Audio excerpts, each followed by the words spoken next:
"Look, there's a UFO," said Ulla Ruen to his wife in Hallingdal, Torpo. Also, his father-in-law and neighbors saw this phenomenon. Ulla was the closest to the UFO, and he said, I quote, "I was only 25 meters away at the time. A blast of light came from the object and blinded me. Before that, I never believed in UFOs, but after that, I changed my thoughts easily."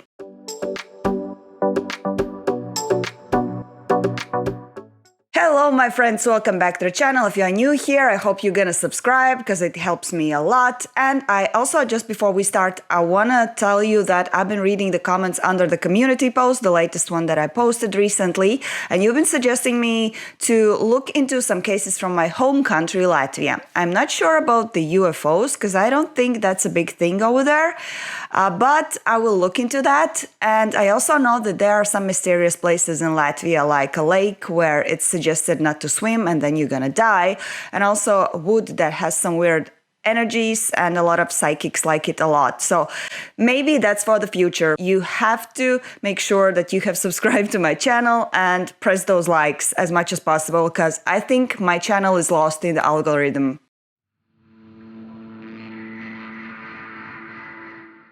Now back to today's case. Today's case will bring us to Scandinavia again after the Voronezh incident case that I covered in my previous video, which took place in Russia. So today we're moving to Norway and to a small village called Torpo. And a lot of weird stuff actually has happened there, and I don't know why it has not been researched properly. By saying small, Torpo indeed is tiny one. There are around like 400 inhabitants there, but they have some really nice sightseeing places. So this place is also worth visiting if you are, let's say, on your trip or vacation in Norway. For example, they have Torpo Kirke or Torpo Church that was built from wood in 1880.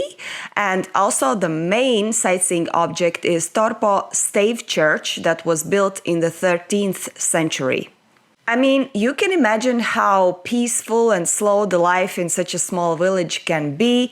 However, something happened in the year 1981, January 26th, and that was the day that Ulla and his wife Burkhild will remember forever. Ulla was not the only one who saw this phenomenon or thing that appeared there in this small village, and he later on said that if I had been the only one who saw this, then most probably I would not tell anyone. I mean, who would believe? But he was not alone. This was also seen by his wife and also some other witnesses that we're going to discuss a little bit later in this video. So I guess thanks to that, we are now here and we are discussing this case because Ulla started to speak out. Now, on January 26th, 1981, the family was working in the barn. I guess they were cleaning it out or doing some other stuff there, and they were about to finish all of the work there. And his wife was going back to the home to catch up with the evening news. And Ulla was still like staying in the barn, ending up the last pieces of the work that needed to be done there. And also they had a visitor. Ulla's father-in-law was visiting their house because on that day he had his 85th birthday and they were about to have a little celebration together. Ulla stays in the barn to catch up with the last things that had to be done there, and wife goes back to the house.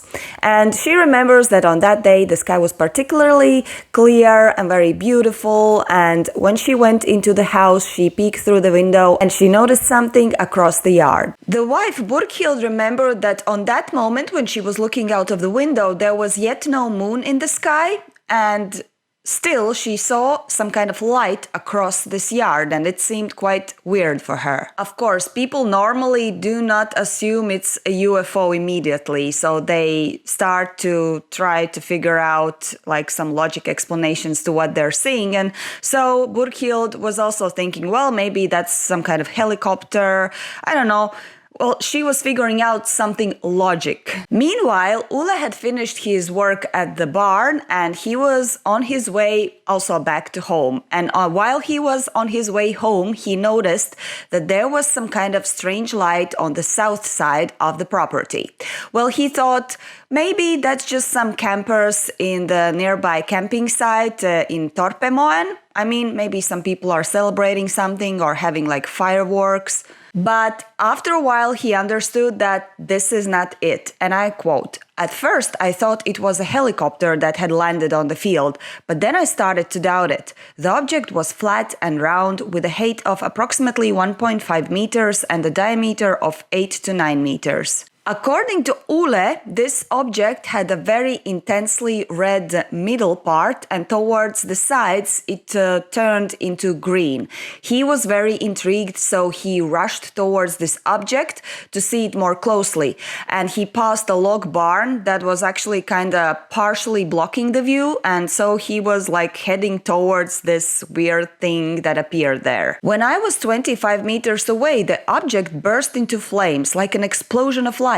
And it completely blinded me, but there was no sound. The item was completely silent." Back at the house, Ula's wife Borghild was in the kitchen doing some like normal stuff. She noticed the light, she thought it's weird, but she was not like thinking that it's something out of the ordinary, although she realized it was kind of weird.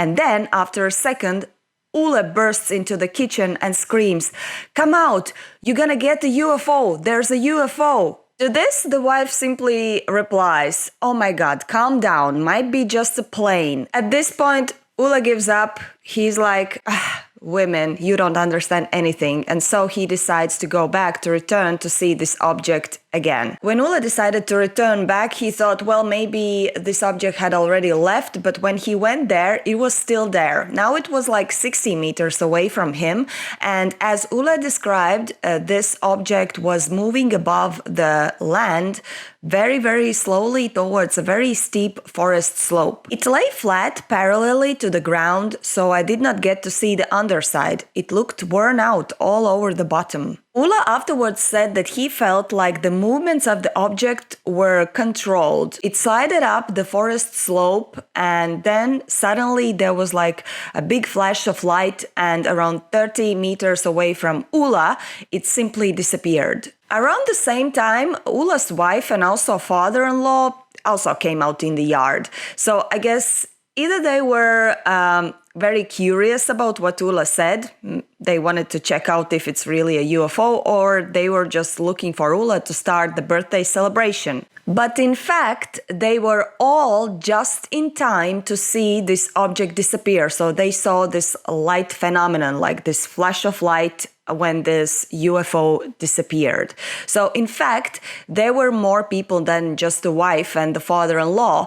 They were joined also by neighbor Alif, who had come to celebrate the father-in-law's birthday. So all three of them were out there and witnessed this UFO disappearing with a flash of light. In fact, the light was so bright that Ula afterwards received a call from a neighbor who lived around 6 kilometers away. So he was calling just to check out if Ula is okay, because there was a huge light coming from Ula's property. So I guess he was worried if there is a fire or maybe something is happening there and Ula needs help. So this means that this thing was seen not only by one person, but by quite many people, in fact.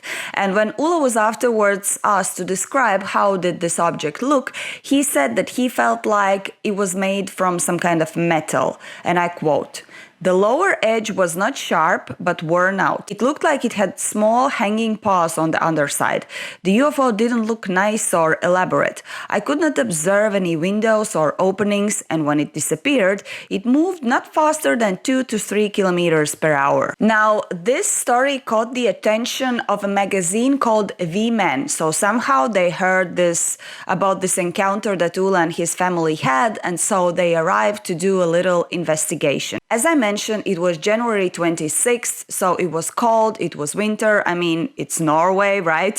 Now, a little side note, V-Men, this magazine that I'm mentioning, it's like one of the largest Norway's men's lifestyle magazines, and they have been publishing things since 1951. And apart from men's lifestyle topics, they also cover some like mysterious cases and mysteries. These journalists from the magazine V-Men, they actually took a Geiger counter and they went to the places where Ula allegedly saw this UFO just to measure if it if it will show something over there. But unfortunately, it showed nothing. Ula also mentioned that on the next day when the sun came out and it was again light outside, because winters here are really, really dark in Norway. So he went there to just investigate the field where he saw this UFO, but he didn't see any important marks over there since the snow had melted. They had like a storm the previous night. All of the snow had melted and all of the field was simply like mushy, wet with some dirt, so they couldn't see any marks there. Anyways, what I'm thinking is that he still might have taken some flashlights and went there even it was dark, because I mean, I would be curious to see. And well, maybe there was another thing. Maybe father-in-law was very eager to start his birthday celebration and he didn't want to spoil it with his idea of seeing UFO. Well, it's up to them, but I'm just saying you could have taken a flashlight and went there even in the night. Remember at the beginning I told you that at the south side of Ula's property there was like a camping site, also with RVs there. So people who were living there during that time, they said that a little bit further from Ula's house, they did indeed find some kind of mark, and it was like a long mark around 25 meters. When they found it, they certainly wanted to understand what could have left this kind of mark, so they were a little bit confused and they couldn't find any explanation to it. Even a helicopter would not leave such a long mark, so there's that. And to be honest, I'm not really certain that this mark is even related to Ula's case and to the things that he saw, since remember he said that he felt like the diameter of this UFO is 8 to 9 meters, and he also said that this object was hovering over the land, so there's a high chance that this object did not even land and did not leave any marks. And secondly, I'm also not really convinced about the people who pointed out to this 25-meter mark on the land. I'm not convinced because, well, if there was some kind of strange object who left this kind of mark nearby their camping site, they should have heard something or seen something. But during my research, I couldn't find any testimonies of people saying that they noticed at least something weird over there. So I don't know if it is really related. Now let's go back to these journalists from the magazine V-Man. So they did not limit their investigation only with the Geiger counter. They actually reached out to a person named Eldbjorg Fjellberg, who worked for UFO Norge, an organization that's dealing and collecting reports about UFOs throughout Norway. The journalists of the magazine gave all of the information that they have collected and also the testimonies of Ula and his family to analyze and give opinion about this sighting. This is a typical observation. We recognize the disc shape and the flashes of light from other places, but Ula Ruen should be glad that he didn't go any closer. Radiation has occurred in connection with such UFOs, but it usually disappears quite soon. And actually I was thinking the same. In many cases when people have these close encounters, they somehow feel that their health is deteriorating or somehow influenced to the worst side. On the top of my head, actually, I remember that I have at least 2 cases covering these kind of encounters and how people were suffering afterwards. There was this case from Finland with 2 skiers who had a close encounter and their health was simply damaged. And then there was one of the recent cases I covered from Sweden where a lady also her health simply got so worse that she was suffering throughout her life. And I will put links to those cases in the description box in case you have missed those. But what makes this case even more intriguing is the fact that actually there had been some UFO activities in Torpo area even before this 1981 encounter. One of these cases allegedly happened on November 23rd, year 1954. So 3 sisters, Anne, Tura and Sturedal, and their friend May Hauga were on their way back home from school. At one point, they noticed that some kind of flying object is actually following them. And then at one point, this object started to lower down to the ground and stayed there and hovered for a while. All of this happened couple of meters away from these schoolgirls, and from what they told, this object was around 3 meters in diameter, and I quote, "The bottom was black, uneven, with yellow spots that could have been made from glass, and it had a number of small red protrusions." Now get this, according to the girls, the upper part of this vehicle was transparent, and they spotted a man inside that was kind of, I guess, manipulating or driving this object. This person or this little man allegedly looked at one of those girls, noticed that he or she, or it, how do I actually refer to them? It. So he noticed that it is being noticed by these girls and immediately started to lift up. So this object then went up from the ground very quickly and even touched the electricity lines, and sparks went all around the place. This scared the shit out of these girls. They started to scream and immediately run back home. I mean, I would also be freaked out and probably scream. And I don't think that I would be standing there and looking at the object and spotting a man. I would be away from that place from the moment when I would have realized that something is following me, you know. So when they were running away, there's another weird thing. Just get this. They said that they remembered that the air started to smell like, you know, after this electricity went away, it started to smell, ready? Like sausages. I'm sorry, but did they just see how an alien was fried on electricity wires? It sounds so weird. I just had to say this, sorry. Anyways, is this really a case where a young, unexperienced alien came down to the Earth and somehow managed to get into an incident with electricity wires and just simply die there?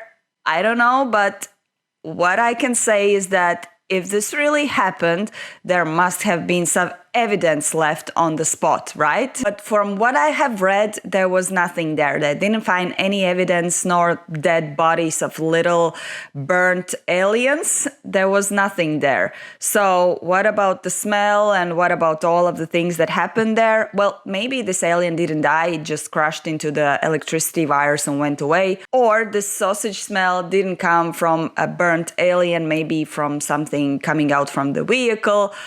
Or the girls simply smelled the nearby neighbor who was cooking dinner for his family. I don't know, but like the sausage thing, it really sounds so weird. The only thing that they found there on the spot where the girls said they saw this alien was, again, a line that might have been left by this alien vehicle that at one point was hovering over the land. If we look back a little bit to the Ule's case, we can now draw some lines, some parallels with this schoolgirl's case, because remember, the people from the camping site also said that they saw this line there. So maybe it is related at the end. We don't know. Because remember I said that, well, this object was hovering over the ground, so there might not be any marks on the ground. But then again, maybe they have some kind of technology that still leaves something on the land.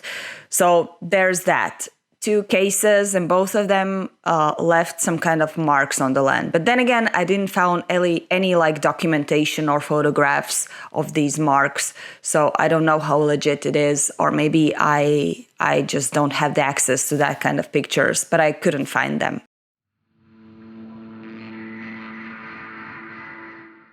At the end of all of this story, I just wanted to mention one really weird thing that I found on the internet when I was researching the UFO encounters in this place called Torpo.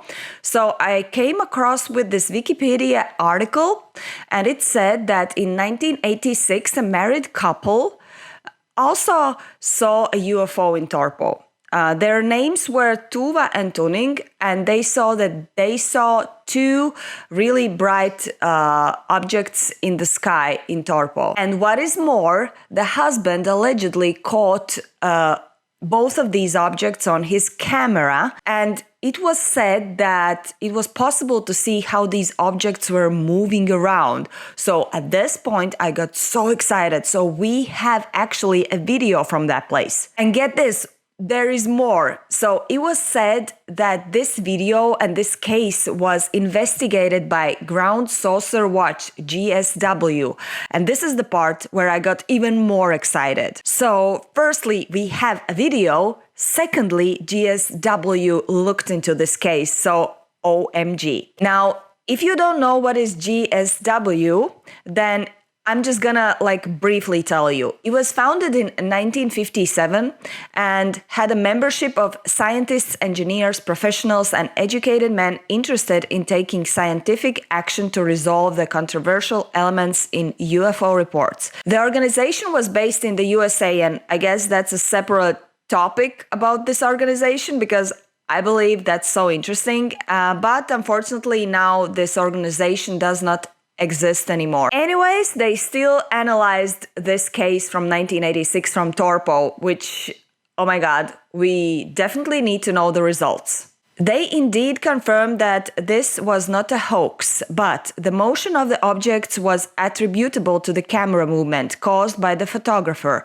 There is a lack of reference points in the photos or videotape, so it is not possible to give a conclusive answer on the nature of the objects. And this is where I get disappointed. So you kind of feel like they're saying it's not a hoax. This is where you get excited. But then they say that they cannot tell actually anything from the videos or the photos. And some people actually even said that what they filmed and photographed there was simply Jupiter and star Arcturus. And I mean, if this case was a big one, there would have been more information out there on the internet.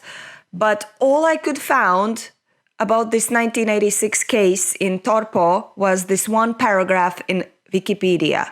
And even if I tried, I really tried, I couldn't find anything additional about it. I even checked the references on the Wikipedia page, and all of them were now non-existent. I don't know if it's because this case was a complete bullshit or this case was something important that was later taken off from people to read and learn more about it. I don't know. I even went a little bit further to an extent where I asked the question about this case to GPT chat. I know, don't judge me. And even AI didn't help me. They said that they don't know anything about it. So there it is, nothing. Couple of really weird cases from a small village in Norway called Torpo. I couldn't find on the map any close by military bases, which is usually the case when the UFOs are frequently visiting. There's nothing special about this place, just a normal small village with normal people living their lives really peaceful. So there it is. The question is, what would be so attractive for the UFOs to visit?